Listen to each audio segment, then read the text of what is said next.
અમારા આગથરા પોલીસ સ્ટેશનના વિસ્તારની અંદર આવેલું જસરા ગામ છે, જેનું એક આજે છે એનો સીમાડો છે. ખેતરની અંદર ઘર બનાવેલું છે અને આની અંદર વરદાજી મોતીજી પટેલ કે જે અમારા એક પોલીસ ઇન્સ્પેક્ટરના પિતાશ્રી પણ છે, તેમના માતાનું અને તેમના પિતાનું આ બંનેનું જે છે એ મર્ડર થયેલું છે. મર્ડરની અંદર જે પ્રાથમિક દ્રષ્ટિએ લાગે છે એ પ્રમાણે પગના જે કડલા પણ કાપીને લઈ ગયા છે અને કાનની બુટીઓ અને સાથે સાથે ઘરની તિજોરી તોડેલી છે. હાલમાં પ્રાથમિક દ્રષ્ટિએ એ ચોક્કસપણે એવું માની શકાય એવું છે કે જે વ્યક્તિ આવેલા હશે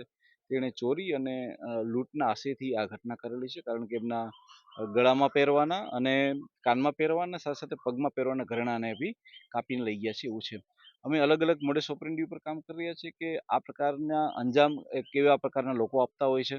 એવી કઈ ગેંગો હોય છે કે જે કોઈ એવા વિસ્તારમાંથી આવતી હોય છે કે જે આ પ્રકારનો અંજામ આપતી હોય છે, એની પર કામ કરી રહ્યા છે. હાલમાં અમારી FSLની ટીમ અને અમારી ડોગ સ્કોડની ટીમ પણ આવી ગઈ છે કે જે ડોગની ટીમ જે છે એ અલગ અલગ શોધી રહી છે કે કઈ